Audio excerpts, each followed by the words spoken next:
Okay, man, are you ready to go? I'm ready to go. Now, come on, now crank this motherfucker up.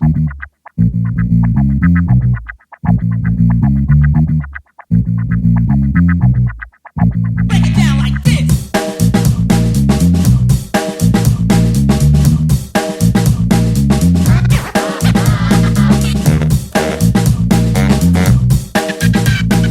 Hello, Internet. Gino, that's been Guido Greco here again with another episode of Deep Listens.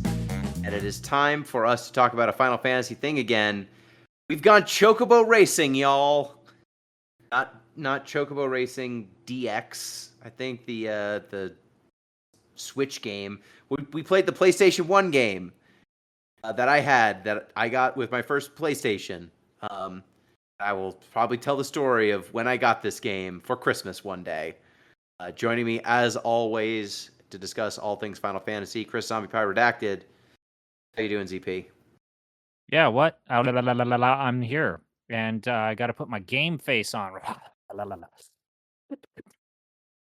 Hate that.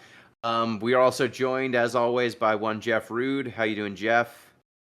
Hey guys, here excited to talk about end of CFL season shenanigans here. Playoffs have shaped up into a fine Grey Cup. It's coming up this weekend. Looking forward to talking about it with you. And the Grey Cup is good, right? You want to win that? Yep. Yeah, you would want. Okay, good. That's like a championship. Yeah, that's not. Yeah, there's quite the gulf between Grey Cup and, let's say, for instance, Wood Spoon. You know. Okay, it's not like there's the Gold Cup, the Silver Cup, the Bronze Cup, and the Grey Cup. No. I believe this may be named for as in the tea Grey, Earl Grey. Oh. So do you drink Earl Grey out of the Grey Cup? Yeah, I mean, this trophy, it's what, 1909 is what the Wikipedia is telling me, so post-dates Confederation.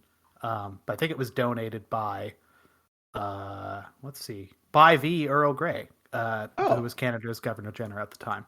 So Albert Henry George Grey, the fourth Earl Grey, a peer, anyway. Do you think that if you put the Grey Cup on a stove with water and tea in it, you could get it to boil the water? No, because it's about 4 foot tall. So I don't think it would take a while. Transfer is very good. It would take a while. Yeah, yet. There you go. Let's reuse that word. All right. Canada's a fully independent country, right? It's a long story. Okay. Yes, except where the only UK law that applies in Canada applies to succession law around the House of Windsor. At this point, you still pledge fealty to Charles right now, right? Old Chuck Trey, I call him. Okay. All right. Before we discuss Chocobo Racing, reminder you can get in touch with the show. deeplistenspodcast@gmail.com. That's our email address. deeplistens.libsyn.com. We have our comment sections there, and that's where you can find the show if you're not listening to it on an RSS feed or on Spotify. You can also find us on deeplistenspodcast.bluesky.social. That is our social media account. And you can also support the show on patreon.com/deeplistens. At the $1 tier, you get access to our community Discord, where you can talk to the host of the show and other members of the community. And at the $3 tier, you get access to the Oji-Sancast, our anime podcast that, ZP, you are on. What is up next? Excel Saga. Hey, Excel Saga. So if you want to hear Pete, Braden, and ZP talk about Excel Saga and other animes, go ahead and hit us up at the $3 tier. All right, I acknowledge that this is a Final Fantasy podcast, which usually means one of you two at least is going to derail it at the beginning of the show. Is that happening? Yes. So I forgot. Yeah, Jeff, you go first, because I have two, possibly just one, because I forgot something. I'm going to go. I hold in my hand a late seasonal offering from the Denman Island chocolate confectioner in my area. This is a quinoa chai chocolate bar. Ooh. I'm assuming. Hang it on your head. I am assuming the quinoa here is like basically puffed quinoa. Yeah, so it's like a crispy rice sort of deal. An adult Rice Krispie or whatever. So let's give her a go. Well, first, I think ZP is correct. The only way that we on this show acknowledge to figure out the cacao content or content of chocolate in a chocolate bar is to bonk it on your head, and see if it bends or not. That's correct, ZP? Yeah, bonk. It's something weird going on here. Did you bonk it? I did. The bonk test doesn't really. I mean, this is a milk chocolate. Okay, I have determined why this Soft tastes odd. bonks. So, and it's related to the problem here. So, this is okay, but there's an odd aftertaste. The first ingredient here is just chocolate, your typical cocoa. This is a good chocolatier for what it's worth. The next ingredient here is coconut milk powder, and that's where this is weird. Because it has there's definitely coconut, but it's like a weird alchemical coconut flavor that lingers afterwards. The chai is gone. The quinoa doesn't really have much of a taste to it. The chocolate's kind of gone. And what's coating my mouth is this weird coconut milk powder, I guess. Poke these nuts. Thank you, No? So you're saying it's got all of the downsides of some sort of artificial flavoring? Yeah. Without It's the like there's a upsides? lot of vegan chocolates that are prepared without like dairy milk. So they've been making these for like quite a long time. Like the US Army was experimenting with like tropical chocolate that wouldn't melt. And they would use like oat milk functionally instead of dairy milk. And those have kind of the same problem. It's kind of an odd mouthfeel and odd flavor to it. So, yeah, So what was the name of this again, in case people want to avoid it? This is a quinoa chai from Denman Island Chocolate. So yeah, I would give this generously a 3 out of 5. Okay. We're done. What is the ZP? Now you are going to derail the show with food or drink? I forget. I think I forgot to do my research. My memory is fuzzy. I actually just realized I think Gino already reviewed this. Okay. When was you reviewed Cereal a couple of like 3 episodes ago, like 2 months ago? What was that cereal? Was it Sonic? I have not had Sonic the Hedgehog cereal. I have had right now in my home. I have the Demogorgon Crunch Stranger Things cereal in my own home. I also have Special K pumpkin spice, and I also have 3 boxes of the Wicked cereal. So that's what I bought. I bought the Wicked cereal. Oh, you bought the Wicked cereal? Okay. Which ones did you buy? I bought both flavors. Okay, because me and my partner refer to these as Glinda Puffs and Alpha Bows. So they've continued to make those. Yeah, I don't think you actually reviewed the Wicked cereal. You just have it. And I posted about it on the Discord. Yeah. Oh, right. I I posted on the Discord. So we're gonna officially review this. Yeah, good. I can have input. I've tasted both of these. I can join you. Pink one first. One sec. I'm gonna grab my box and we're gonna do this together. Okay. I don't like milk, so I'm just gonna eat this raw. Raw. Okay. So these are corn puffs, right? Okay. Yeah, it says right there, corn puffs. So the pink ones are Glinda Goodberry. Okay, you're having that good berry? There's no such thing as a pink berry. All right. Okay, so I've got my box of Glinda Goodberry. DP, my box has been open for about a month, maybe 2. So I assume mine will be better than yours because of the age. How are you eating yours? Dry? yeah. Okay, let me grab a handful. Ah!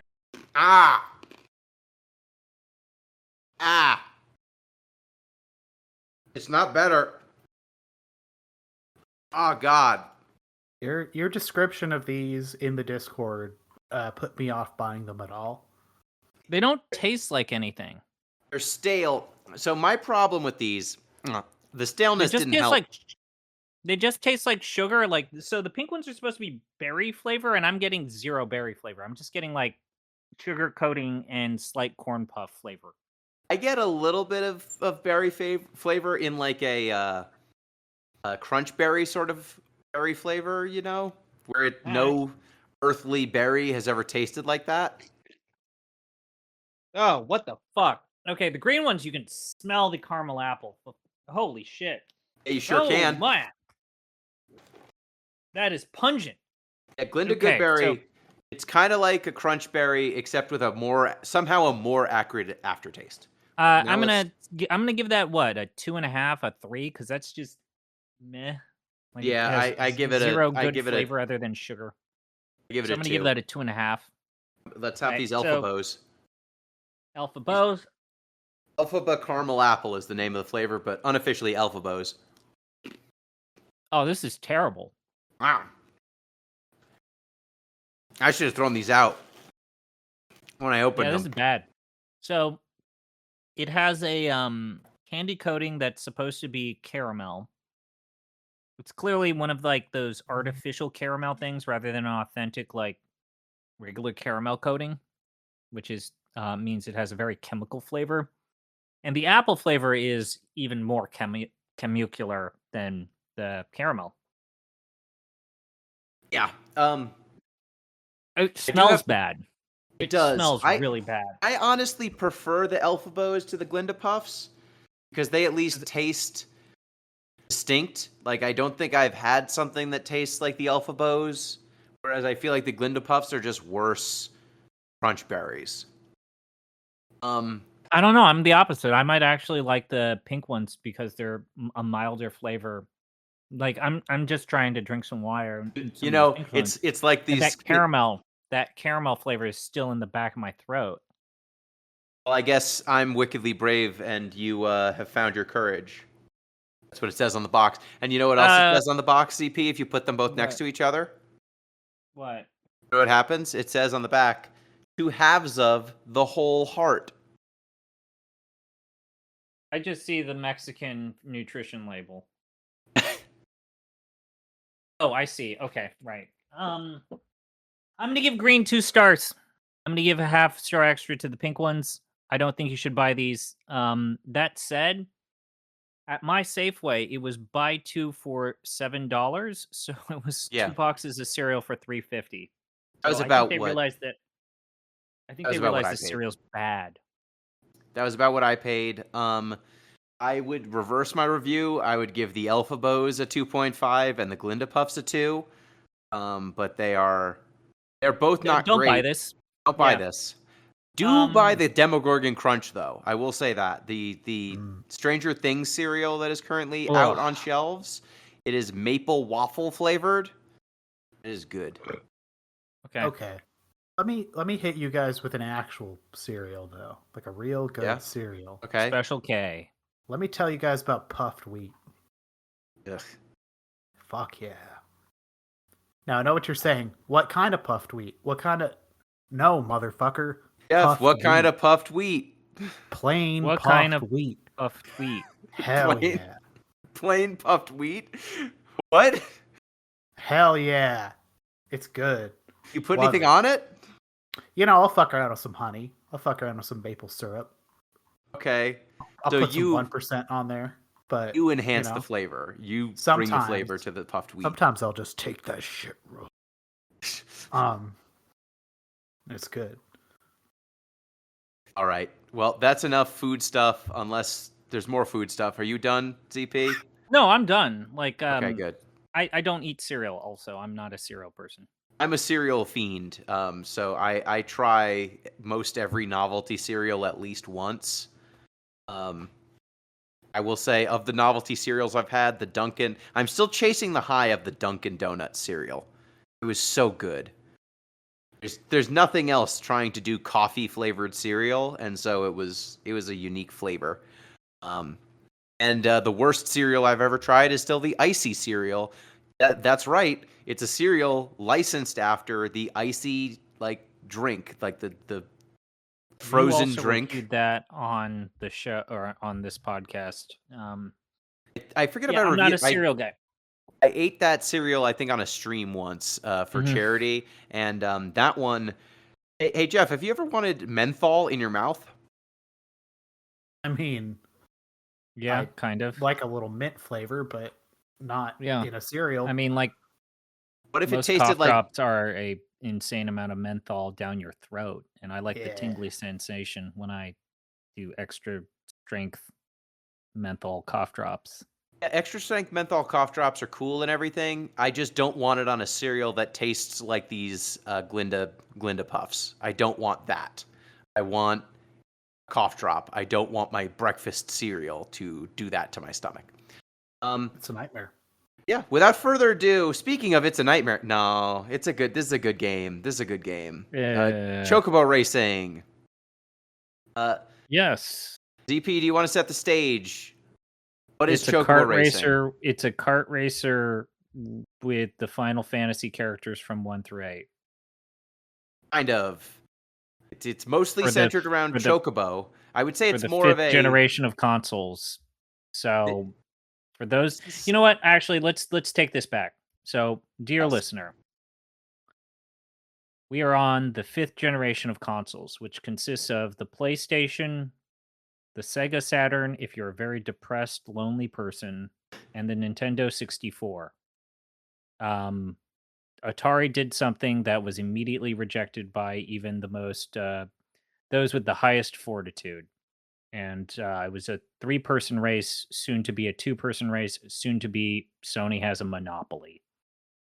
And during the early 3D era, racing games were kind of a big deal because they allowed you to showcase 3D graphics with a high, sense of velocity and speed. And you can do some trickery with the 3D to get away with stuff that you can't with just more static or slower paced video games. One of the best selling video games of this era was Gran Turismo. But on top of that, there were people who were like, well, I like the racing, but I want it to be easier. And you had 2 branches of what if racing, but easy. Branch number 1 was the Ridge Racer. This was just like more of a drifting thing where, you turn the corners and you finagle how you ease in and out of the corners. And it's a very arcadey inspired type of racer. There were many clones of Ridge Racer.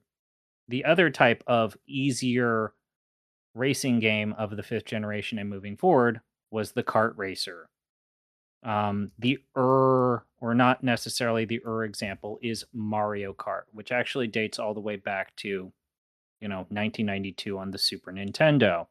I guess some people like to point out that Power Drift would be considered the very first kart racer, but really it wasn't until, say, Mario Kart 64, Crash Team Racing, Diddy Kong Racing, when the kart racer really became its own successful genre. And with the release of Crash Team Racing, Diddy Kong Racing, and Mario 64, the imitators came out in droves. I don't know, Jeff, is there anything you'd like to add in terms of a more historical lens of why this was kind of like one of the bigger genres of the late 90s, early 2000s? I think you pretty well took care of it there. It's Yeah. a good, easy to grasp. Like most people walking the earth in industrial countries in the 90s have seen cars and have probably imagined going fast in one. What if you could live that fantasy, but in this case as a bird? Yeah. What if a bird was a car? What if the bird was a car? Right. We'll get there. There's actually not in that case. In a few instances, actually, we ain't talking about no car. Mechanically, we are, but practically, we are not. Yeah, Chocobo Racing. It came out in 1999. In March in Japan, March 18th in Japan, August 12th in North America, and October 11th in the European Union. It is a pretty by the books kart racer. The main differences between Chocobo Racing and something like a Mario Kart is that the question mark blocks in Mario Kart, you hit a question mark block and then it randomly gives you an item. And then that item, you basically use it or lose it until you get to the next block in most Mario Karts, right? Like you get an item and then you have to use it to get another item. And in later Mario Karts, they also weight what item you're going to get based on how poorly you're doing in the race. So the farther behind you are, the better the item will be, generally speaking. Chocobo Racing has magic stones, magicite, as a pickup. So instead of question mark boxes, there usually are 5 magicite stones, 3 of which you can see what they are, and 2 of which are question mark options at the points in the race where you would find items. So the way that these work is each of the magical stones has a different Final Fantasy spell associated with it. So you've got fire, you've got blizzard, you've got thunder, haste, reflect, doom, ultima, mini. I think those are all the spells. I'm not missing one, am I? I think that's yeah. I think that's all of the Pretty magic sure. stones you can get. Yeah. And Yeah, barrier too. yeah, that's reflect. Yeah. Forgot So the those barrier. are all of the stones you can pick up. And they all start at a level 1 power level. And if you pick up multiples, so if you get fire at the first, the first time you pick up a stone, if you pick up another fire, it becomes Fira. And if you pick up 3, it becomes Firaga, right? It levels up like the Final Fantasy spells do. And what that does is some fire basically behaves like a green shell. It shoots in front of you. If it hits someone, they crash. If you get 2, it behaves like a red shell. It will track down the person in front of you and hit them. If you get all 3 and cast Firaga, you cast a giant fireball that will track down everyone in front of you in the race and crash all of them. So there's this risk reward of whether you are going to cash these in as soon as you get them or you're going to try to level them up. You can carry behind you up to 3 stones. If you get 2 of the same type of stone, they stack and they just like level up. If you're carrying, let's say, a thunder, a blizzard, and a fire, they are going to be just 3 in a row behind you, and you can use them in order from furthest back to the furthest in front. So there's this risk reward because you are trying to get multiples to power up the quality of the spell. But if someone hits you from if they pull up behind you and bump into the stone, they steal it from you. Yep. And so there's this risk reward of, are you going to pop off the spell when it's low quality, or are you going to wait to level it up? And some of these abilities, like Blizzard, if you do just Blizzard, it basically leaves a puddle behind you. It's like a banana peel. If you do Blizzara, it's a gigantic patch of ice with like several banana peels. And if you get to Blizzaga, it freezes every other racer until they crash into a wall, and then they explode. So like the power level between level 2 and level 3 on a lot of these is huge. And so the risk reward is usually at least compelling. Like, is it always worth it? Not always. But it is usually something that's tempting. Jeff, did you find the risk reward of these spells and their abilities to be compelling to you or interesting? 100% of the time. I for a good time, when I was playing Mario Kart regularly, which at this point is almost 25 years ago for me, if I'm honest. I tried to live by the green shell, like a solo green shell, which is like, in some sense, like the item you don't want because you have like an honorable man. Yeah, there's a skill ceiling to a green shell, like people are like, whatever, it does at home, but you can make a green shell work, but you got to live by that green shell. So there was a point in my life where just getting fire and living by that fire spell in this game, I think would have done fine for me. And I'm many, many, many years past that. I pulled off a couple of nice, long range fireballs in my time with this game. But let me tell you, getting that thing to home is kind of magical. There came a point at the end game where the way through, the path of least resistance through for me became using an ability. I guess we'll talk about the abilities here in a little bit. That made all my spells just 1 level better forever, and just spamming Ultima. just as fast as I could get it out. Because it turns out locking down every single other driver multiple times over and over again over the course of a race is a good way to like just sit on the pole for 4 minutes and win every race. And that's something to bring up. Like, the game does not do rubber banding the way that Mario Kart does, right? Like, if No. you get a spell that is powerful because it is just what is available to you, if you see Ultima and you pick it up, like, what Ultima does is at level 1, it spins out every other racer. At level 2, it crashes every other racer. And at level 3, it crashes them horrendously that takes like 3-4 seconds to recover from.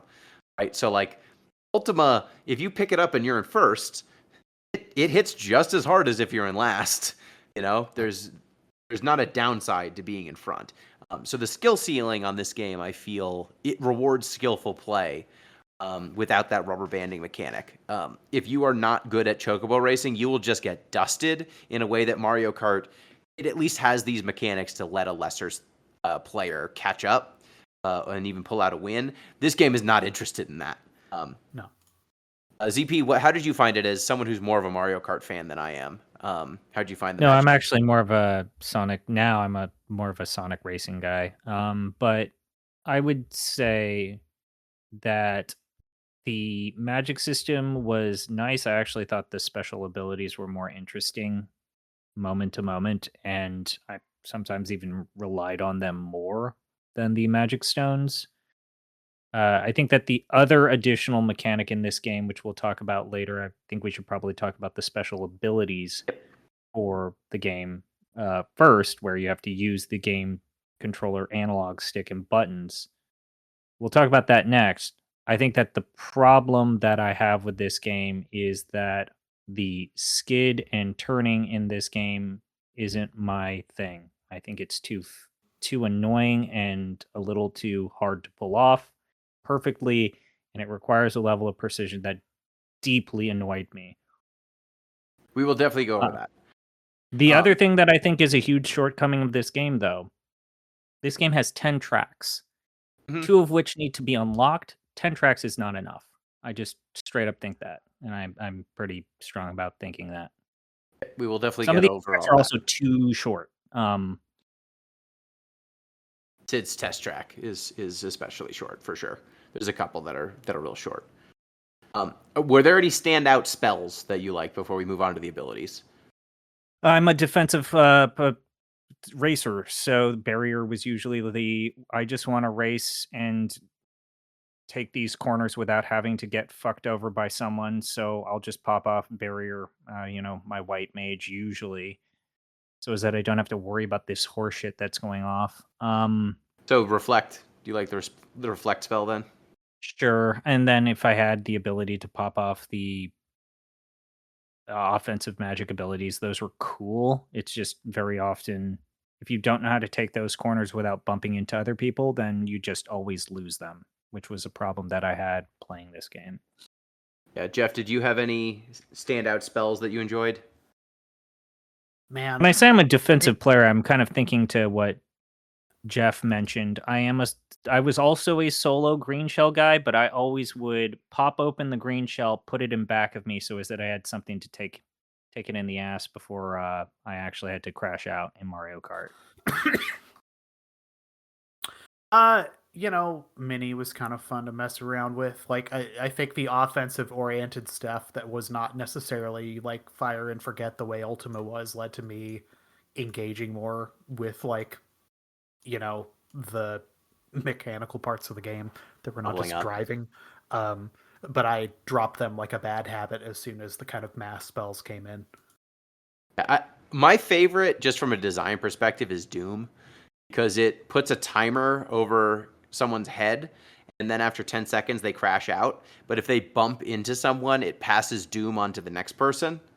And I think that's just the most mechanically interesting thing, because it changes the way you want to race, Yeah, makes you like get in there and play, compete, like sort of anything it's doing to differentiate itself from the kind of obvious comparison is probably a net good. Mhm. So in that sense, yeah, like a pass along spell is obviously kind of rad. But let me tell you, Ultima spam. It's kind of Ultima, super good, but let me tell you, not that interesting. Like, No, it not crashes at all. everyone out and they can't dodge Yeah. it. Like, versus something with a little bit more play to it. At least, like, there's counterplay for Mini, there's counterplay for Doom, there's counterplay for Lightning, there's counterplay for Blizzard, even Fire there's counterplay for. Ultima doesn't really have counterplay. It's just a big fuck you laser beam, basically, on the whole team. Yeah.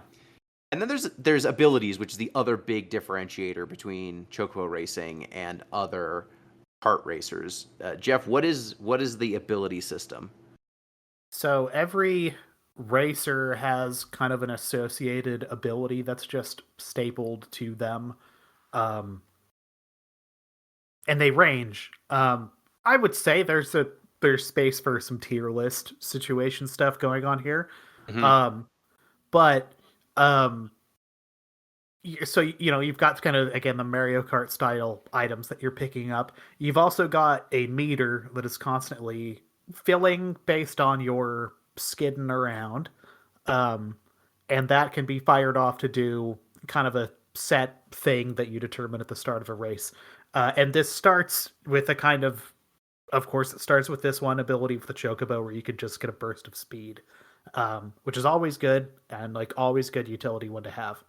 Um, and then as you go through the story mode, which we haven't really mentioned yet, you unlock those for use within the story mode. They're all available when you're just playing around in the Grand Prix by default, right? Mhm. Because that's the first thing I did, and I kind of recall that being the case. This Yeah, all of the menu character stuff. ability, all the original characters and character abilities are there. The unlockable characters, Bahamut and Squall, they are not available until you unlock them, and then their abilities are available too. Yeah, and Yeah. aside from Squall, secret characters usually don't have custom portraits. They usually appear as like a generic black figure with a question mark for a face, Mhm. which makes selecting them supremely annoying. But Yeah, yeah, to it get feels to back, very hacky the way that got put in. yeah, Yeah, for sure. And also, those guest characters don't have abilities other than Squall yeah, right. and Bahamut. Um, but yeah, like the Um, abilities range from a speed burst. So there's dash, which is just a speed boost, and these fill up on a steady timer. I Mog think has each flap. Yeah, flap, which lets you fly over ice and environmental hazards. So if you were off track, like you can fly over grass that would slow you down. Golem Um, has grip. grip up, which makes it so you don't have to um, use the You can brake as maintain much. traction even with like something that's on the ground that could cause you to crash out. Yep. Goblin has Mug, which steals accumulated spells a bit more easily. It steals them from other players, which is kind Yeah. of cool. Black Magician Um, had Magic Plus, which yep. instantly powers up any of your spells. White Mage had actually, yeah, that's why I kept saying Barrier because I used White Mage a lot, but they have Barrier, which just nullifies most magic and some abilities. Chocobo, Chubby At Chocobo Chocobo. has the Burner, or what was it It's that he eat, had? basically. So Oh yeah. Chubby Chocobo's thing is when the meter is full, the next spell that gets used on you, Chubby Chocobo just gets. So if someone hits you with a level 3 Ultima, you just get level 3 Ultima and you can cast it back at them. Behemoth was Charge, and then Bahamut was Mega Flare. Which those two, to go back to something that I think that Jeff was talking about, this game has a and to a degree, a lot of kart racers have this problem, but this game has an issue with balance because those last two abilities with Behemoth and Bahamut are immediately better than most of the other abilities that characters have. Yeah, so Charge is basically a speed boost like Chocobo's Dash, except it's But shorter just duration. better. Well, it's shorter duration, so you don't get as much of a speed boost. But if you make contact with another character, you spin them out. And then Bahamut's Mega Flare, it takes a long time to charge, but when you fire it off, it crashes every other racer, and it is unavoidable. So it is a really powerful offensive tool, but it's really slow to charge. And then Squall has Gunblade, which gives you a speed boost, and anyone you pass while you have Gunblade active, you slash and crash out. So it's almost like a bullet bill item from the later Mario Karts. This is I mean, now that you mentioned Squall, I guess this is a point worth talking about. Is Squall is the only, other than maybe the SS Invincible, but of your secret characters, there are essentially two that are actually worth playing because the rest of them don't have abilities. I guess it's cool seeing Aya Brea from Parasite Eve in a police car and like to see like Square Enix reference her as a character. She's terrible. Yeah. And most of those optional secret playable characters are terrible, which is a weird choice to make because unlocking stuff is usually kind of the point with some of these games. That is 100% my problem with the guest characters. The Cactar, the Aya Brea, Sid has a tank. There's a Moomba. There's a from Final Fantasy 3D VIII. World Runner character. Mhm. And they're kind of cool references. Totally not worth playing. Completely not No. worth playing. They're all super Well, slow. and like I would take that even a step further and say I don't think it's worth playing the kind of paltry story mode 10 times to unlock them either. Like it's cute, it's fine for what it is. The idea that I'm going to replay that really at all, but particularly as many times as they kind of forecast you playing it, kind of wild. A little out there. By default, it's already expecting you to do that twice, and I don't know. I don't know how well advertised of a feature that was. I guess you can speak to that as a recipient of this game in Christmas '99 or whatever. But yeah, replaying this game 7 times to unlock a character that doesn't really do much and kind of sucks. Weird position, but okay. I did like, so once you beat story mode the first time, you can skip the story part. So beating story mode after that first time, it really only takes a few, like maybe 20 minutes to You're beat just it ripping again. through the races. Yeah, you just go through the races, so it's not too bad, and you just have to beat at the end of story mode, which is like an adorable little storybook thing, telling like Chocobo gets it's storybook style, so like it's a pop-up book with Chocobo like getting some roller skates from Sid, and Chocobo has this magicite that gives him the dash ability, and then you meet Mog, who gets a little scooter, and you meet a golem and a goblin, et cetera, et cetera. You meet a bunch of Final Fantasy characters.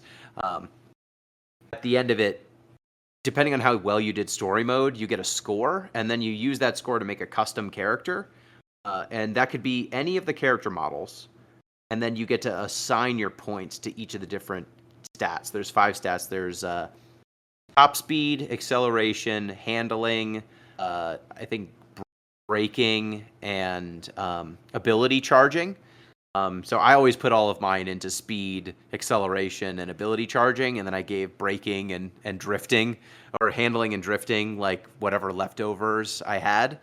But then you use that, create a character to race against the unlockable characters, which if you did anything during story mode, if you were any good at story mode, you will just smoke any of those characters. So it's really not that, it's pretty anticlimactic, the races against the guest characters, except the SS Invincible, which whips ass and is so fast. Oh my god, that is it's so cool. Well, that one. It's cool. It's also unfucking drivable the minute you move up into the higher tier Grand Prix, where all of the vehicles become slightly faster, similar to Mario Kart. Oh yeah, if you try to race that thing on any of the tracks that have ledges that you can fall off of, you cannot control that thing. If you play that on Fantasia, you are done. But if you are racing on Sid's test track, or one of the ones that's just a loop, you will destroy with the SS Invincible. And it's fun because it's like the sprite from Final Fantasy V. It's one of the only ones that's just very clearly like this old sprite. Yeah, I think ZP, to your point, are not enough tracks. But which was your favorite track of the ones that are there? Oh boy. They're creative, and they've got music from Yeah, the game. the music is history of good. the I guess games. it's worth pointing out that the music was done by Takashi Tokita, who reaccompanied a lot of the Uematsu music. He's kind of a big deal. He's He basically was the number 2 guy for sound and sound design and even music for Square Enix for a long time. Actually, this did- was Kenji Ito. Kenji Ito? Oh yeah, sorry. Yeah. Oh no, wait. Takashi Tokito is the director. Sorry. Was the writer. But yeah, he was a pretty big like he did that Secret of Mana sound effect and music design, and then the Romancing Saga games in terms of their music, which there's a lot to be said, right, Jeff, about if you want to play those Romancing Saga games, but god damn, they've got great music. Yeah. Saga Yeah. Frontier, god damn the music in Saga Frontier. This game is, I think this game is okay. It's held together by like some okay kart mechanic stuff. It's held together by, I think it just looks kind of the whole thing's got like a whimsy, good energy to it that is just kind of pleasant to be around, pleasant to have on. Tickles, a brain from someone who played a bunch of PS1 games when they were new. And the nostalgia tickle of just like references stuff. It is constantly doing a like, oh, that's familiar. For me, specifically with the soundtrack, which has a lot of callbacks to like Final Fantasy III in it specifically. At the time, that would have been basically Terra Incognita for a lot of like American and probably, I don't know if this came out. You said this came out in Europe. Final Fantasy III did not come out here until well after this game came out. So that would have functionally been new music for a lot of people here. And it sounds great. I think they're fun little remixes of those tunes, and there's some others from later games as well. The package is nice, and the music, I think, is a pretty big part of that. Yeah. If you're asking me to get back to like my question of what is my actual favorite racetrack, I kind of actually liked Mysidia. City is pretty cool. I like that it does like a go up into the sky, come down to the ground sort of thing. Got a Rainbow Road look to it, kind of. Jeff, what about And you? Any favorite Fantasia track? is a difficult track, but it's cool to look at. Yeah, I like seeing all the espers. Like, you've got Leviathan kind of looped around the track, and then you see Ifrit and Carbuncles and stuff. It's man, fun. that is the track where it's like, man, I do not like how the turning system works in this game. I just fucking hate it.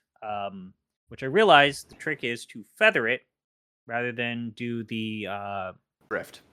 The drift, the traditional normal drift, which is hard press in, let go, and then wheel in to at the start and at the apex, similar to like Ridge Racer. But I kept doing that, and I kept spinning out, and I fucking hated it. Yeah, so it plays unlike any other kart racer in terms of turning. Exactly. That's kind of the thing.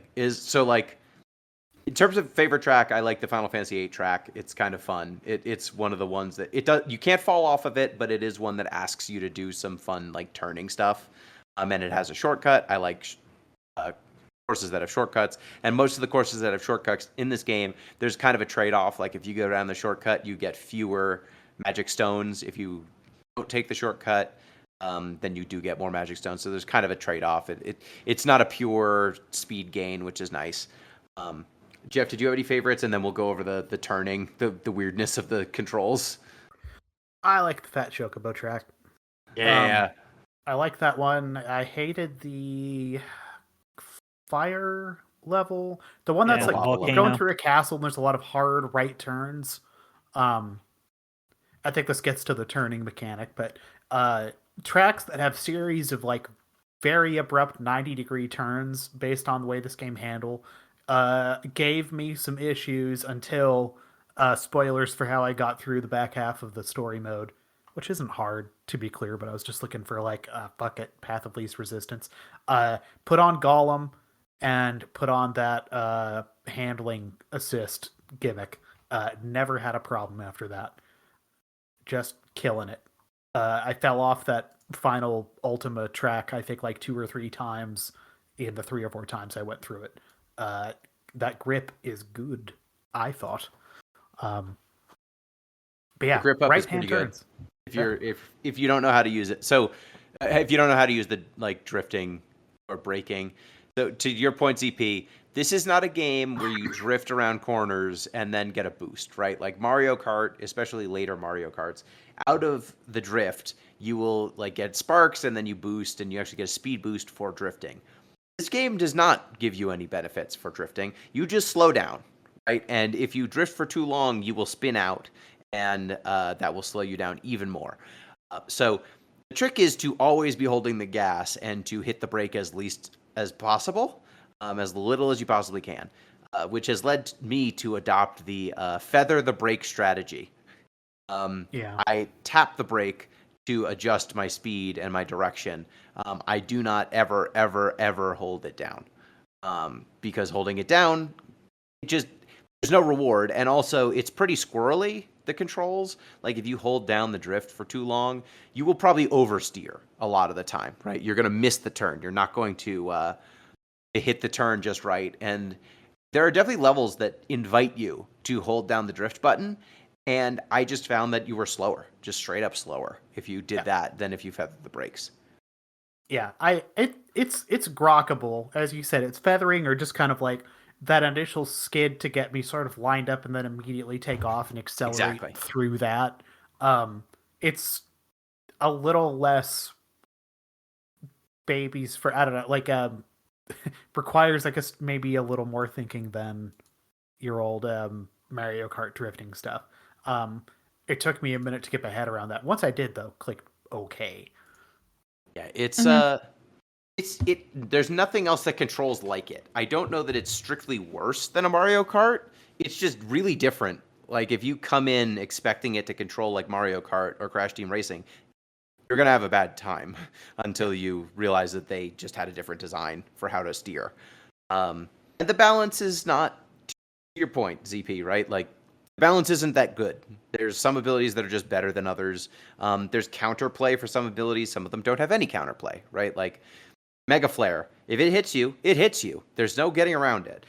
Whereas Mug, for example, you see the animation coming to steal Magicite from you. If you just use it before the steal happens, you don't steal anything. Nothing happens in that case.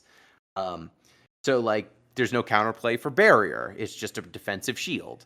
There is counterplay for Chubby Chocobo's absorb ability. If you don't hit him with spells, it does actual nothing. So like, Flap is just awful. You know, flying over the ice pits. Flap was, Blizzard yeah. is awful.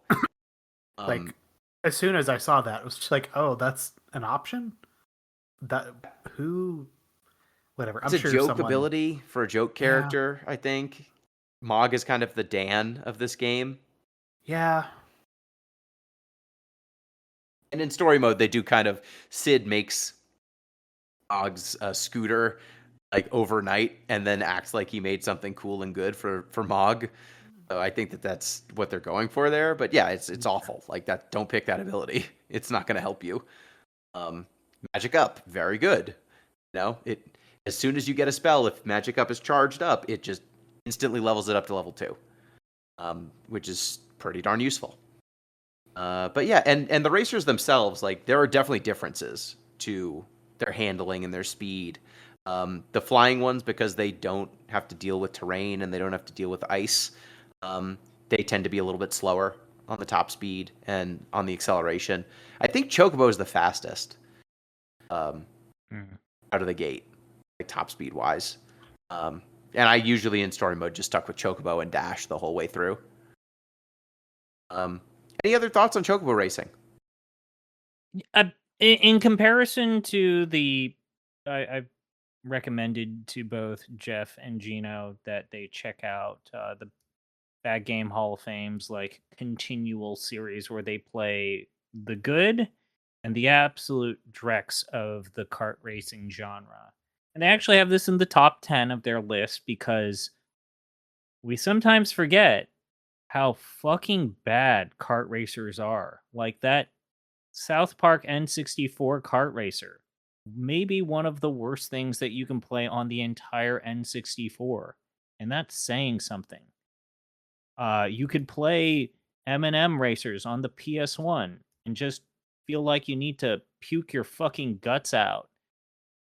So this game has ideas. It even has interesting mechanics that kind of live and die here because nothing about this persisted.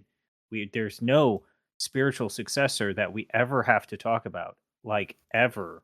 No siree. No weird way in which a microtransaction exploitative piece of shit that brought back the Chocobo Racing IP that we need to talk about in the future. No, nope, nope, nope. But things could get very bad in this genre very quickly. And the fact that this is maybe just a tad bit not enough content is a bummer, but hey, it's not the worst goddamn thing you could play. Not the worst thing you could play, Rave ZP. Yeah, I think it's quite a bit better than that. You know, it's not like there is a little bit of depth here. I guess we kind of jumped to a meaningful comparison here that I don't have because I got a PlayStation pretty late. I was an N64 kid, so I missed the boat completely on Crash Team Racing. I know people who played a lot of Crash Team Racing, and if you were a PlayStation family that did not have an N64, that was kind of the kart racer, I think, for a lot of people. I got no experience with it at all.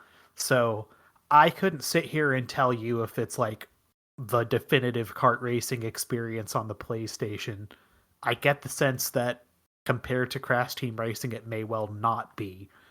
But it seems like that's a fair conversation to have. You know, I don't know why it wouldn't be. This seems totally fine.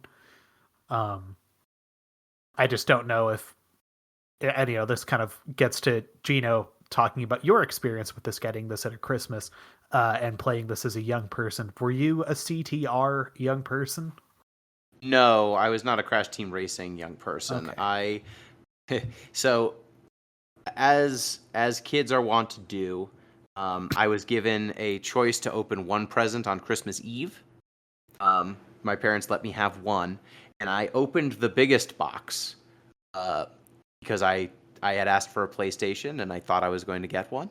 And in the biggest box was a steering wheel for the PlayStation, but not a PlayStation. And so as a child who perhaps did not have a great filter, I opened this, and this was my grandparents got it for me, and my grandparents are Italian immigrants. And so I went, Nonna, Papa, this is the wheel. I need the machine. I need the PlayStation. This wheel doesn't do anything on its own. I thought that they didn't understand that the wheel wasn't the game. Yeah. Instead of thinking, my beat? parents got me the actual thing. Then your parents beat the shit out of you. No, my parents then went and got the PlayStation so that I could play with the PlayStation and the wheel and Chocobo Racing because it was the game that used the wheel.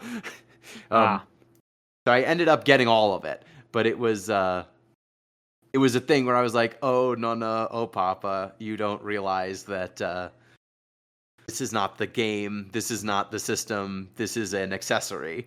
And that was my bad. But yeah, I got to play this, and let me tell you, don't play this with a steering wheel.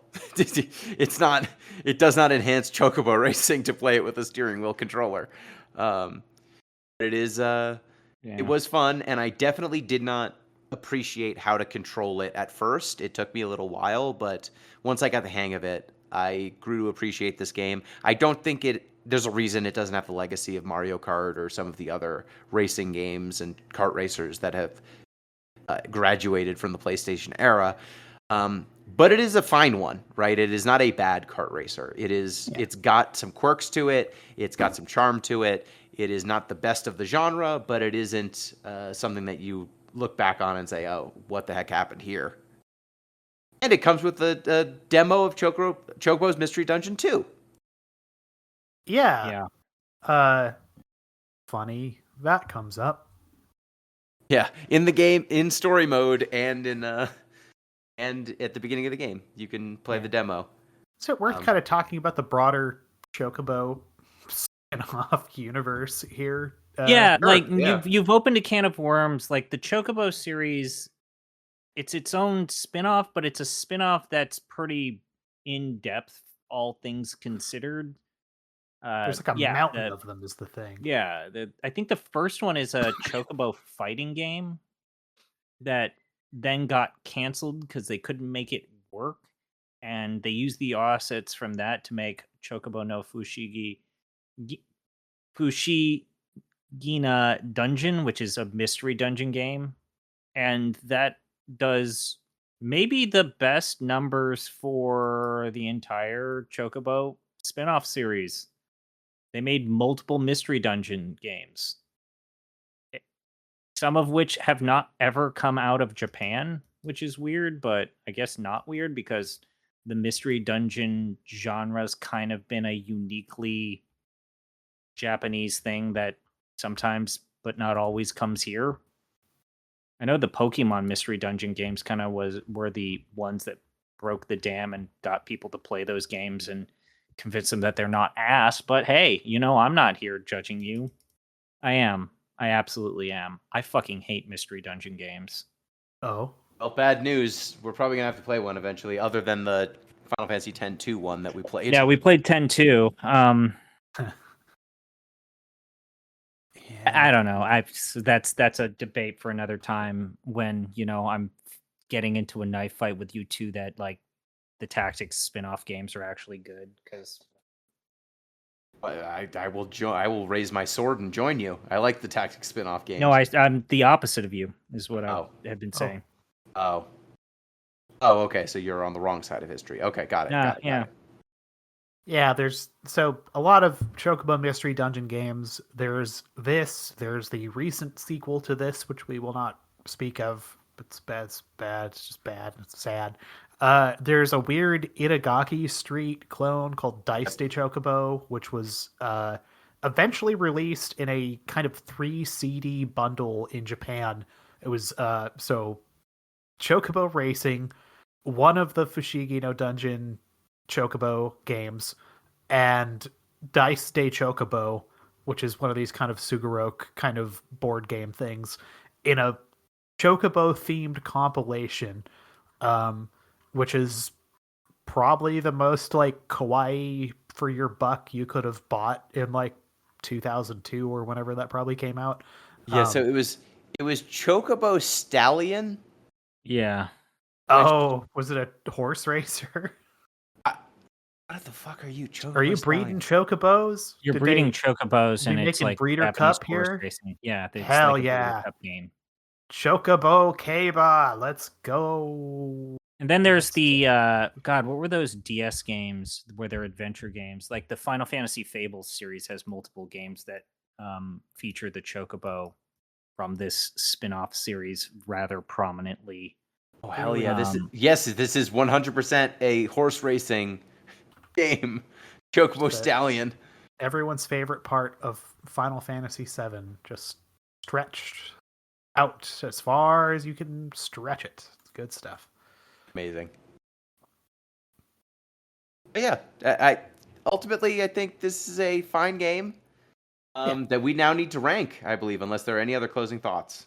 I got Nah. nothing else to say. Okay, I'm gonna adopt what Okay. you two did when I was not here for Final Fantasy: The Four Heroes of Light send-off show.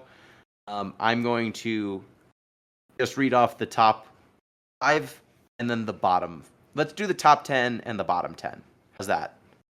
Or top 10. Yeah, bottom this 3? list is getting long. It's got a It's lot of getting stuff on it. Say the hyperlink if you want. Yep, it's bit.ly/deepfinal. bit.ly/deepfinal. That'll get you the whole list. The current number 1 game, Final Fantasy VI, followed by Final Fantasy 9, then 10, then 7, then 8, then ZP Stop Sneezing. That's then me. 10, Sorry. oh, sorry, Jeff. Then 7 Remake, and That's a racism. 4, sorry, I just assumed. Then 5, then 12, then Final Bar Line, Theatrhythm Final Bar Line. And the bottom 10, let me just count this out. 1, 2. Speaking of which, I think Lumines just went on sale, Jeff. So number 37 is currently World of Final Fantasy, then Final Fantasy Mystic Quest, Final Fantasy 3, UQ no Kaze Densetsu, Final Fantasy X-2 Last Mission, Final Fantasy 13, Type 0, Brave Exvius, Final Fantasy 6 Special Tracks, which is an arrange album, Final Fantasy Unlimited, the TV show, the anime, and the worst piece of shit with the Final Fantasy name we've ever seen, Final Fantasy All the Bravest, a mobile game that basically is robbing you. So I feel like we should start with this kind of in the middle of our list. This, as I said off stream, Jeff, this might be pretty close to being our line of mediocrity. I think it might go above the line of mediocrity. Yeah. But yeah, let's go slightly above the line of mediocrity and then work from there. So I think this... So the line of mediocrity, I feel, is right around Brotherhood Final Fantasy 15. I think That's this better is than better than Brotherhood. that. It's better than it's Brotherhood. absolutely No, better so than that. it's probably better than On the Way to a Smile, too, the book. It's better than the book. Yeah. Yeah. I like this Yes. more than The Spirits Within. Sure. I Yeah. like this more than The Kids Are All Right, a Turk side story. Which is 23, a Turk side story. The best of It's the above books that, we've read. then? And then we get to Final Fantasy VII Advent Children. Huh. And then we get to 13.2. It's starting to get to where I feel like we should have a discussion. Okay, let's start with Advent Children. I would Because put I it think you above could- Advent Children. Advent Children's just 90 minutes of fan service. Like, that's the thing. That's the thing. This So is. this- I mean, this this- is. this- This game is also just fan service. Like, it's Yeah. looking at these icons. It's just about play 90 around in minutes this. of it, too. Yeah. It's that got some. campaign It's is got some basically fun fun. mechanics. It's got some production value on its campaign because it was 1999 Square and they had the best CG in the business at the time. Yeah, it could just go nuts. I mean, looking above there, we get into the Dash 2 games, and then inexplicably Final Fantasy 15's in there, which every time I look at this list, I'm like, that feels kind of high. But Yeah. I trust me in the past. I trust in the we ancient probably should wisdom put 15 of lower. me. We could put 15 underneath a lot of these. I feel like, or at least like I might put 15 below Advent Children, but we always can't do joked that. about it. Can't We've do always that. joked about it. If we ever need a filler episode, we can just do a relitigation episode. There will come a let's day not do where that. we Recriminations. Let's not. But I do mean, that today. 10-2 is probably better than this. Yeah, Yes. I would not rank this above 10-2. I think the argument is this better than 13-2? 13.2, and if it clears 13.2, I'm putting it over 15. That's the thing. Is 13.2 is the limiter here. If it passes 13.2, here's the thing, because I actually rebooted up 13.2. I think we forgot how mechanically unfun and sometimes unplayable that game is, because that game kicks you in the groin repeatedly when you don't get everything together. I'm thinking of those like dragon boss battles, like especially that final battle at the end where it's like 3 goddamn dragons and they all beat the shit out of you if you don't have your shit together or just your wanna say- Pokemon aren't leveled up. And then wanna there's say, the escalator Gino, level. Gino didn't forget. I didn't like it at the time. This is as high The as I escalator think level, you did. Jeff. Yeah, I mean, look, I think this game gets as high as it is because it's got some moxie, it's got some guts, but I recall so much of this game just being like gear check, but the gear checks are making sure that you've got the right little monster ads and that they are sort of built and leveled correctly, and just waiting on the backs of giant things that are moving slowly through levels while throwing a chocobo or a mog, rather, kind of at nothing, trying to get it to bring me more stuff. Just a lot of like waiting around. So yeah, I think this game is just all go. It's just made out of juice. There's not a lot. This game is a Capri Sun. Yes, You know? that's a good way to put it. This is a like, Capri Sun of a sugar It's water. here for a good time, not a long time. Okay. Yeah, so I'd, So- I'd put it above 13 too, and I'd put it above And then 15. I'm okay with what you said, Jeff, is if we put it above 13 too, it automatically should be considered better than 15. I don't know. I agree. Because it is. Okay. Because it Like- is. Because I would play this 100 That's it. times before I'm I not play I'm 15 not again. putting this above 10 too. No, 10-2 is Okay. So Good. Let me put is it to you not this way. hot. I played this, I think, 5 or 6 times in the last 3 days, and I would play it I would play it 70 more times before I play 15 again. Yeah, Okay. We probably need to reconsider that one, huh? We have a Okay. new we have a new number we got a 20. new. Yay! That feels good. Congratulations, Chocobo Racing. You are now the 20th best Final Fantasy thing we've experienced. Congratulations. Which now leaves us with ZP as the person who gets to pick so again. the timer's not showing up on Discord. What are we at in terms of time with this podcast? We are sitting at right around a little over an hour. Okay, I've got a bit in terms of determining what my next game is going to be because I have 2 games. Yes. And we're going to do a bit of a bit to determine which of those 2 games gets selected. Because the way no. that I have done this is one of these games will hurt Gino's feelings, and one of these games will hurt Jeff's feelings. And of those 2 games, the way that we will determine which they get selected is we're going to do Final Fantasy trivia, but only just a handful of questions. And the way that I do trivia in my classroom is the way that we're going to do this here, because I think that one of you is a bit better about remembering your Final Fantasy trivia. And that is, you don't get a point, you get a little raffle ticket that goes in a bucket, and then I will pull out who the winner is from the bucket. And to guarantee that no one has a 0% chance to win, I have put both of your names in this bucket twice. Okay. So you are we get each more going raffle to get, tickets, basically. Yeah, you are going to get raffle tickets. This is basically WarioWare's rules, where no one is officially eliminated, regardless of if you get swept in the trivia section or not. So I did a coin flip while you guys weren't looking. Jeff, you will go first. Okay. Okay. And again, there's no order here. I have just a list of trivia questions. They are easy, they're hard, they're moderate. They are what they are, as I say, and I'm going to randomly select one of those. And yours is actually pretty easy. So your question is from Final Fantasy VIII, Jeff. Okay. What are the names of Laguna's 2 traveling companions when you first meet him in Final Fantasy VIII? Am I allowed to steal if he gets it wrong? You are allowed to steal if he gets it wrong. Okay, cool. The funny thing is, Ashley remembers this, and I don't. I don't recall. Biggs and Wedge. That's not the answer. That That's is not incorrect. it. It's Kyros and Ward, and I played Final Fantasy VIII yesterday. Okay, so Gino, you get 1 additional ticket in the bucket. Okay. Gino, your question. Mhm. You're getting a hard question, sorry. What does Lightning, the protagonist of Final Fantasy XIII, have in common with Mikhail Gorbachev, the former president of the Soviet Union? He didn't turn into a crystal, I don't think. She has a birthmark? No. Jeff, would you like to steal? She has a game named after herself. Nope. What I was looking for is both were models for Louis Vuitton. Oh. Okay. That's a good answer. There is Damn a it. game called Ganbare Gobi that is based Okay. on Mikhail Gorbachev, though. Just want to point that Okay. out. Going to Jeff. Okay. Yours is going to be themed with Final Fantasy IV. Okay. Which animal is used to denote the spaceship in Final Fantasy IV?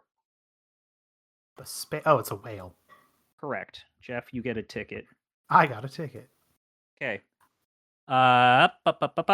Hit random. And Gino, you're lucky. You are going to get the other Final Fantasy VIII themed question, and it's a very easy one.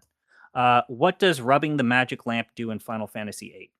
You fight Diabolos. I would have taken GF. that or just a general boss fight. Gino, you will get a ticket. Okay. Okay, going back to... we got 4 each for you guys. Okay? Excellent.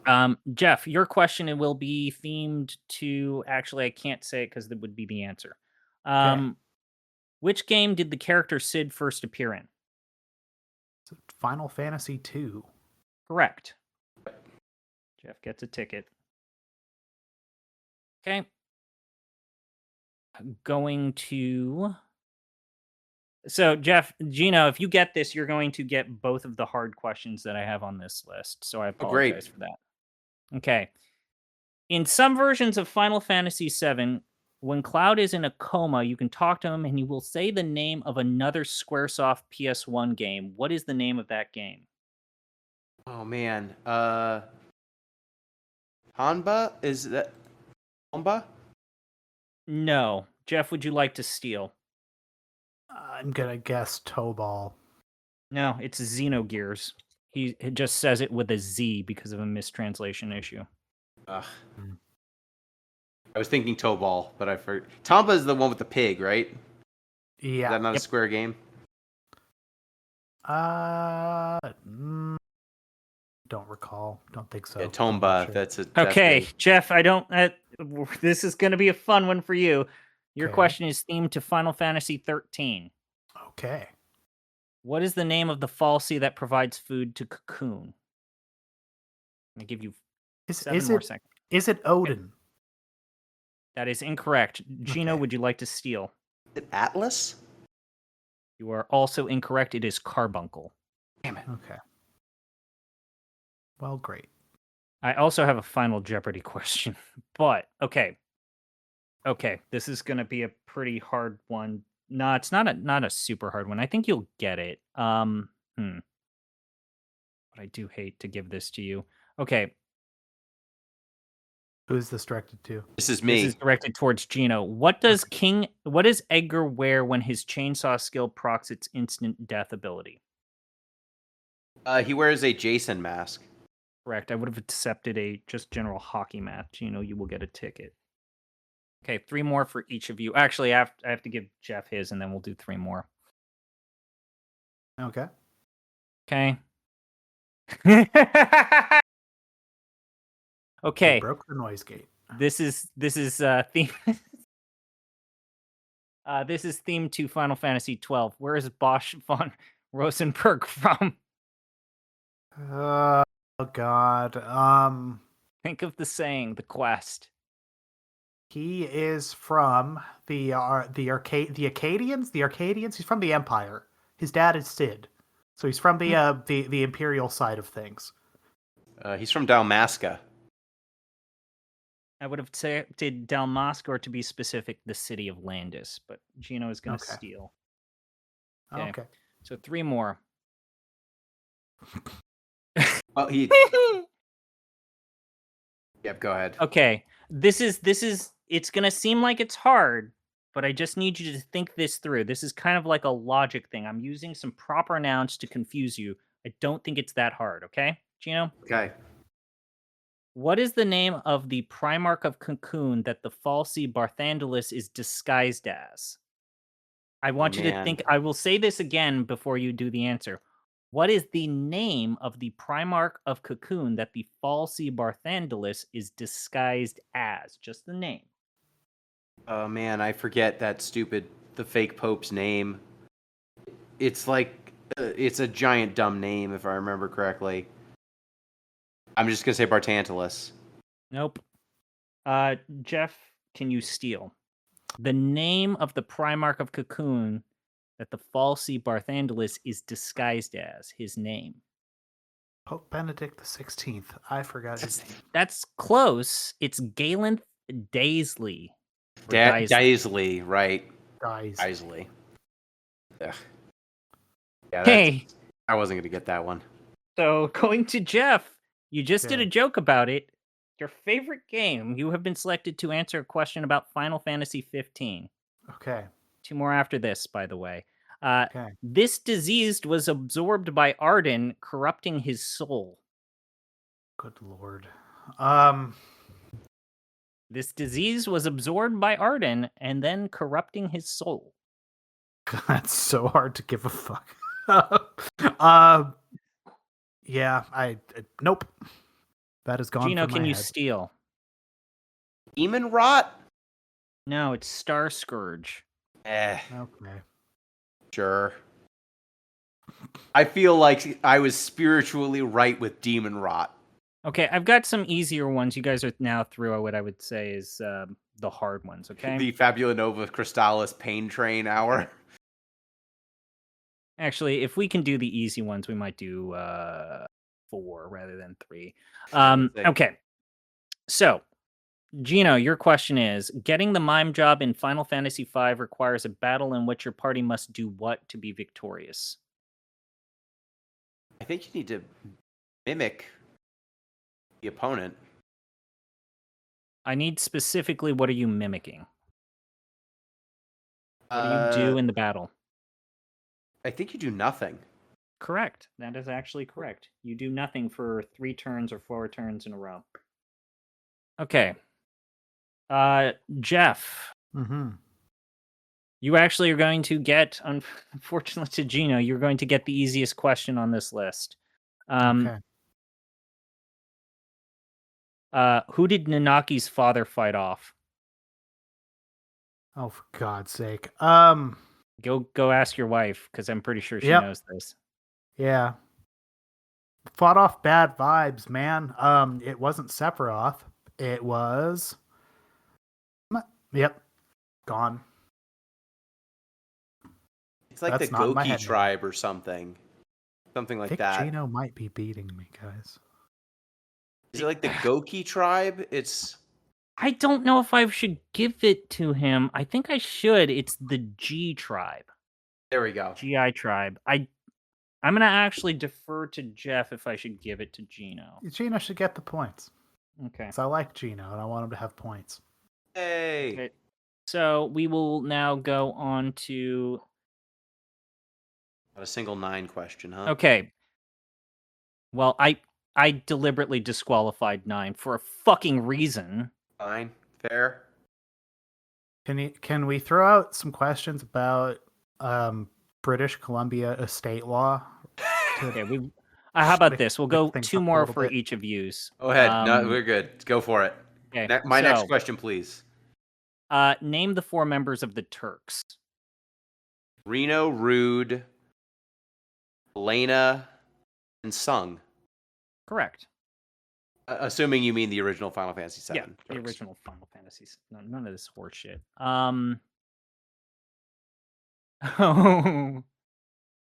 Oh, fuck. Oh, Gino is going to get so pissed. There are actually a couple of 9 questions. They're coming up, though. Okay. So Gino got a ticket. Sorry. Jeff, what is Zell's favorite food? He likes a hot dog.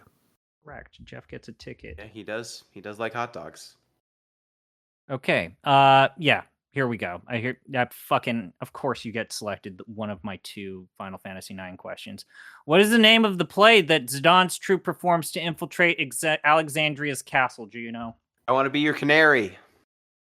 Fine. You get the question. Congratulations. How's that feel? Good. I feel alive, bitch. Oh no, I killed him. Okay. Okay. Jeff, Yes. who uses the move Mad Cow Special? Mad Cow Special. Is there a ridiculous bull character in Final Correct. Fantasy VII that I forgot about? It's 8. There is, but that's not the answer. Great. Okay. You know what it is, Jeff? I will steal. That steal. Let's go for the steal. Brothers. steal, It is Minotaur. The brothers Oh. from Final Fantasy VIII. Hell. Yep. Okay. Minotaur and And Sacred. here's one last question each, and then we'll do this special. drawing. Okay. Who? Kuchata is the bull from Okay. 8. Or from 7. So here's This is the last hard question. So Gino, I would be very impressed if you got this. Who is the only Blitzball player to disappear from the game if you do not sign them? Disappear from the game if you do not sign them. Disappear like they disappear from the game world, or you can't sign them again? Becomes permanently unavailable after the party reaches Sin. Waka. Incorrect. Jeff, do you have the steal? I'll say the question one more time. I've Who got is the question. only... Huh? Okay. I bet it's one of the fucking Elbed. You are actually correct. Yeah, if you but I'm can trying to think of their which one it name. would be. Oh, Yeah. I think I know who it is. Dang it. You already lost it, Gino. I know so I already have lost to- it. I screwed it Yeah. up. I guess after Jeff guesses if he doesn't get it, just to guess. If he doesn't get it, I'm not going to give you a ticket. You don't have to give me the ticket. I just want to Yeah. see if I figured it out. Brothers flying the Okay. ship. Sid's in the ship. Yeah, you are so close. I'm Jeff. Gino. I'm thinking about giving it to Jeff. Yeah, it's brother. It's brother because he's flying the Yeah. ship. Yeah. But he's I'm completely going to actually unavailable. give that to Jeff because he described the character to a point.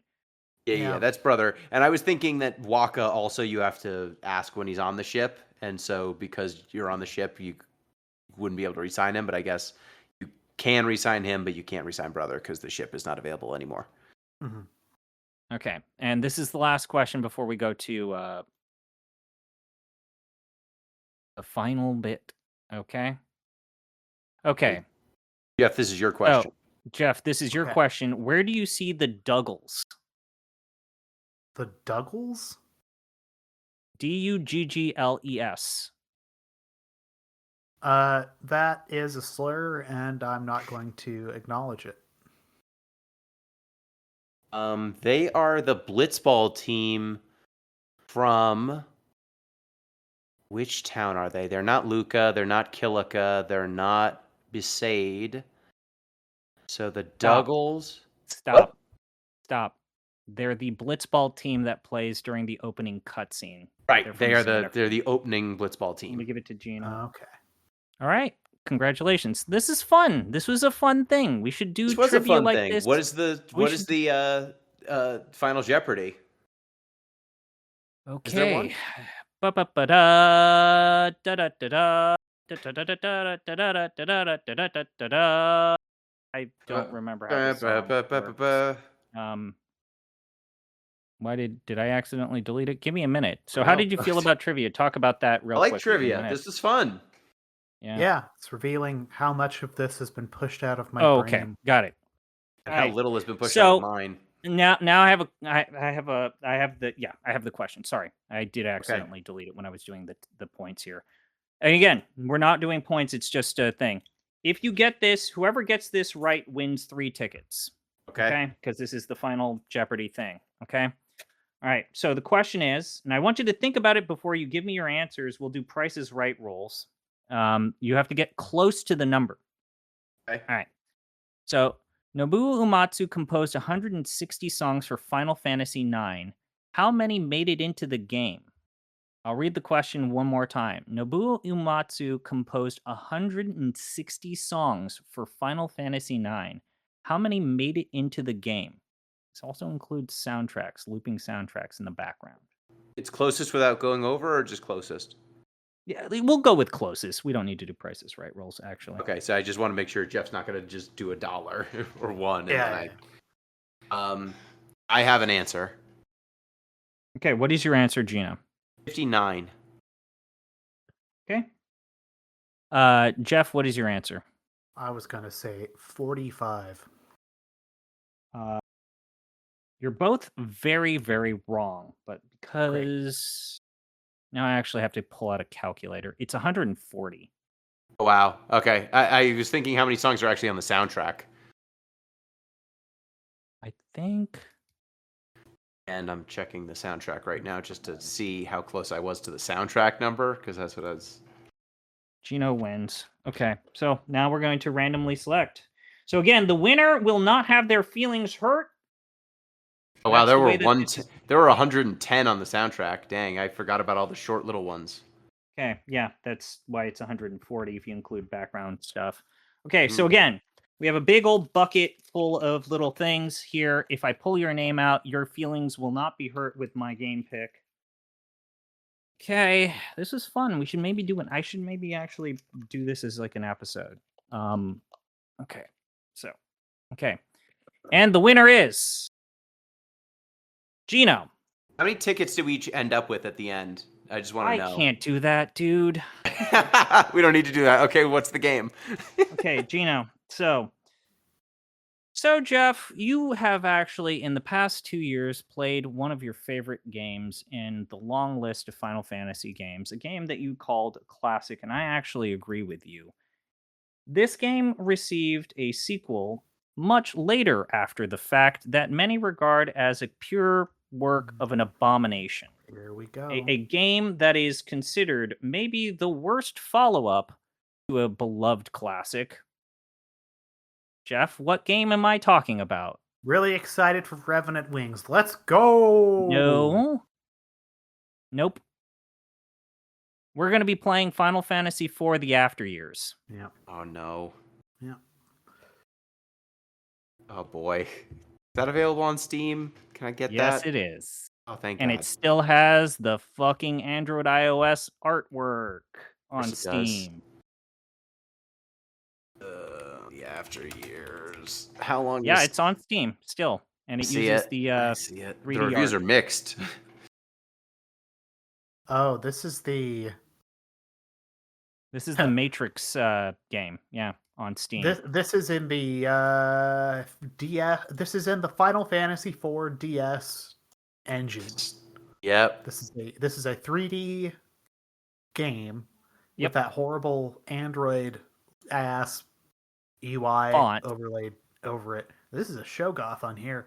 Yeah, I'm gonna be playing not this version. You're going to have to play the Android version then, or the PSN version. Fuck you! I do what I want. I'm gonna be playing so there's 3 options really. Yeah, there are. There's incredibly, I think there's 4 options for this. Okay, Why did they keep making more of them? Yeah, well, so there's this that is on Steam. There is an Android version, which I'm assuming is this, but might be the 2D. I'm not sure. I'm pretty sure that the Android version is the 2D iOS art. Yeah, so it's that way horrible worse. art. There is the original WiiWare release, which came in multiple parts, and they all kind of speak to each other and become a coherent whole at the end of it. And then there is the version that was included in Final Fantasy IV, the complete collection for the PlayStation Portable, which contains both Final Fantasy IV and the After Years. And I'm learning, thanks to Wikipedia, the sole arbiter of truth, an interlude scenario that is specific to this game called Final Fantasy IV Interlude. So what I'm saying is I'm going to be hitting y'all with some exclusive content, seemingly, because I don't know if this interlude shows up anywhere else. Okay, well, next up we will be playing Final Fantasy IV The After Years. What would have happened if I had lost the... Your beloved game is not just Final Fantasy IX. Your beloved game is Final Fantasy Crystal Chronicles. It's time for you to delve into the wonderfully shitty world that Lael provides us with. Okay, so thank goodness we dodged that. Okay, I can play The After Years. That's fine. All right, so reminder, you can get in touch with the show. deeplistenspodcast@gmail.com is our email address. deeplistens.libsyn.com. That's where we have our comment sections and where the show is hosted. deeplistenspodcast.bluesky.social. That's our social media. And patreon.com/deeplistens. That's where you can support the show. Thank you, ZP.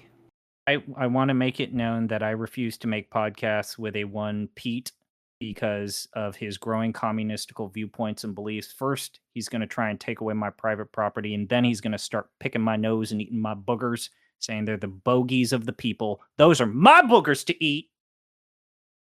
Thank you, Jeff. Trying to determine how long Final Fantasy IV Interlude is. I think it's pretty short. I'm going to guess it's probably like an hour. Let's see if this even...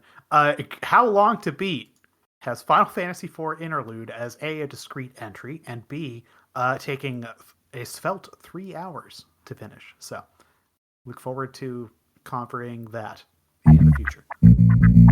All right. And thank you, dear listeners. Till next time. Peace. Break it